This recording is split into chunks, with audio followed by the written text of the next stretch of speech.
dark spruce forest frowned down on either side of the frozen waterway. The trees had been stripped by a recent wind of their white covering of frost, and they seemed to lean toward each other, black and ominous in the fading light. The land itself was desolation, lifeless, so lone and cold that the spirit of it was not even that of sadness.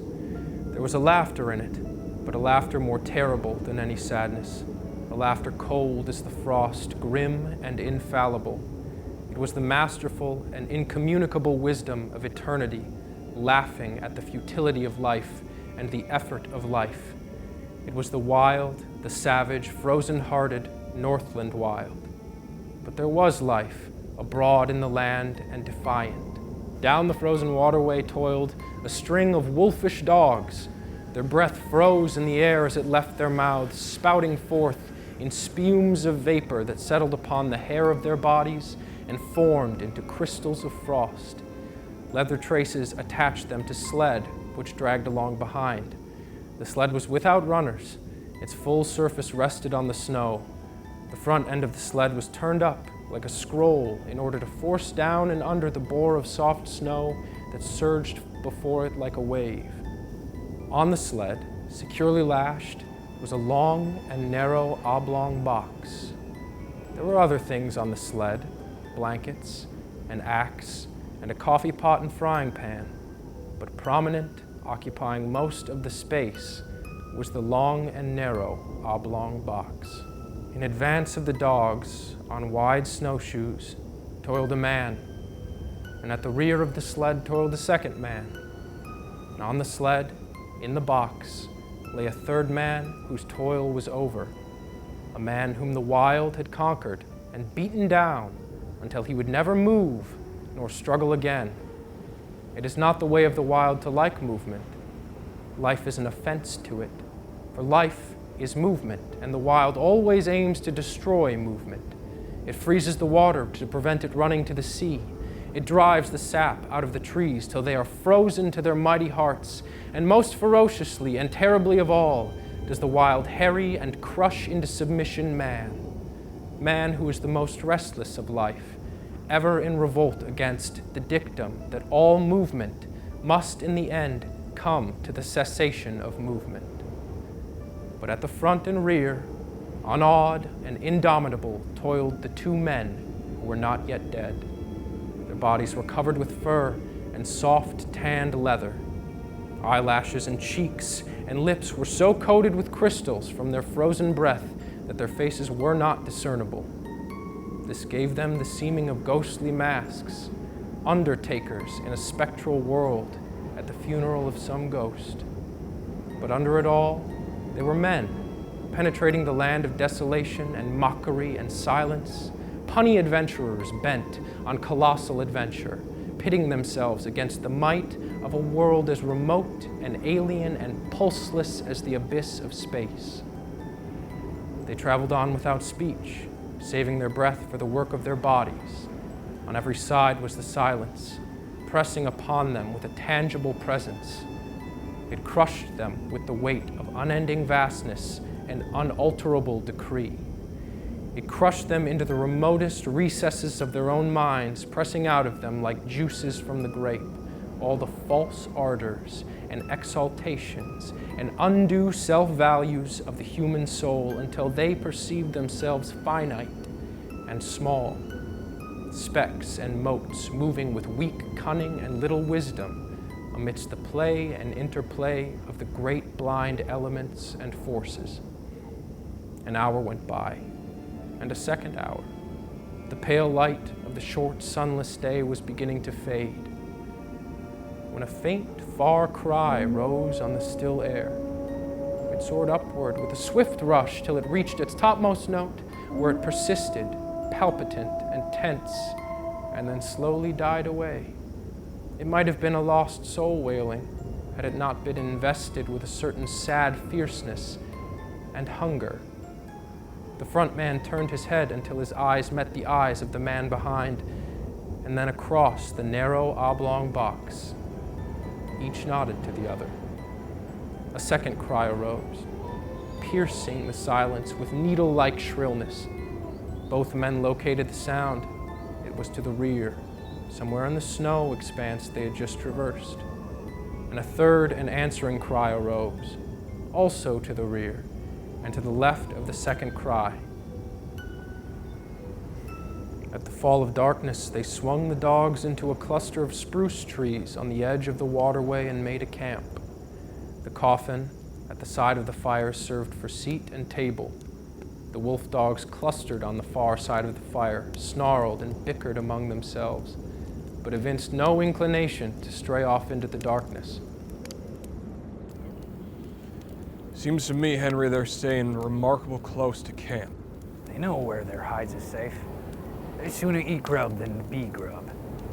They're pretty smart, dogs.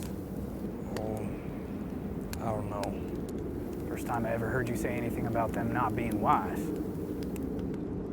Henry, did you happen to notice the way them dogs kicked up when I was feeding them? They did cut up a bit more than usual. How many dogs we got, Henry? 6. Well, Henry, we've got 6 dogs. I took 6 fish out of the bag. Gave 1 fish to each dog, and Henry, I was 1 fish short. You counted wrong. We've got 6 dogs. I took out 6 fish. One of you didn't get no fish. Come back to the bag afterward and got him his fish. We've only got 6 dogs. Henry, I won't say there was all dogs. There were 7 of them that got fish. There's only 6 now. Saw the other one run off across the snow. Saw 7. I'll be mighty glad when this trip is over. What do you mean by that? I mean that this load of iron is getting on your nerves and you're beginning to see things. I thought of that. So when I saw it run off across the snow, I looked in the snow and saw its tracks. Then I counted the dogs and there were still 6 of them. The tracks is there in the snow now. You want to look at them? I'll show them to you.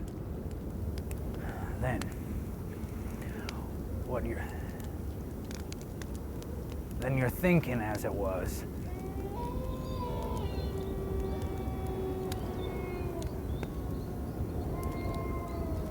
One of them. I'd a blame sight sooner think that than anything else. You notice yourself the row the dogs made. Cry after cry and answering cries were turning the silence into a bedlam. From every side the cries arose, and the dogs betrayed their fear by huddling together, and so close to the fire that their hair was scorched by the heat. I'm thinking you're down in the mouth some. Henry, I was thinking, what a blame sight luckier he is than you and me will ever be. You and me, Henry, when we die, we'll be lucky enough to get stones over our carcasses to keep the dogs off of us. We ain't got people and money and all the rest like him. Long-distance funerals ain't something we can exactly afford. What gets me, Henry, is what a chap like this that's the lord or something in his own country has never had to bother about grub nor blankets. Why comes butting around the godforsaken ends of the earth? That's what I can't exactly see. I'd have lived a ripe old age if he'd stayed home. There was no suggestion of form in the utter blackness. Only could be seen a pair of eyes gleaming like live coals. Henry indicated with his head a second pair, and a third. A circle of the gleaming eyes had drawn about their camp. Now and again, a pair of eyes moved, or disappeared to appear again a moment later. The unrest of the dogs had been increasing, and they stampeded in a surge of sudden fear to the near side of the fire, cringing and crawling about the legs of the men. In the scramble, one of the dogs had been overturned on the edge of the fire, and it had yelped with pain and fright as the smell of its singed coat possessed the air. The commotion caused the circle of eyes to shift restlessly for a moment, and even to withdraw a bit. But it settled down again as the dogs became quiet. Henry, it's a blame misfortune to be out of ammunition. How many cartridges did you say you had left? 3. And I wish it was 300, and then I'd show them what for, damn them. I Wish this cold snap would break. It'd be 50 below for 2 weeks now, and I wish I never started on this trip, Henry. I don't like the looks of it. It doesn't feel right somehow. All I'm wishing this trip was over and you and me are sitting in Fort McGurry and playing cribbage just about now. That's what I wished. The men slept, breathing heavily side by side under the one covering. The fire died down, and the gleaming eyes drew closer the circle they had flung about the camp. The dogs clustered together in fear, now and again snarling menacingly as a pair of eyes drew close. Once their uproar became so loud that Bill woke up. He got out of bed carefully so as not to disturb the sleep of his comrade, and threw more wood on the fire. As it began to flame up, the circle of eyes drew farther back. He glanced casually at the huddling dogs. He rubbed his eyes and looked at them more sharply. Then he crawled back into the blankets. Henry. Henry. What's wrong now? Nothing. Only there's 7 of them again. I just counted. In the morning, it was Henry who awoke first and routed his companion out of bed. Daylight was yet 3 hours away, though it was already 6 o'clock, and in the darkness, Henry went about preparing breakfast, while Bill rolled the blankets and made the sled ready for lashing. Say, Henry, how many dogs did you say we had? 6. 7 again. 5. One's gone. The hell? You're right, Bill. Fatty's gone. He went like greased lightning. Once he got started, couldn't see him for smoke. No chance at all.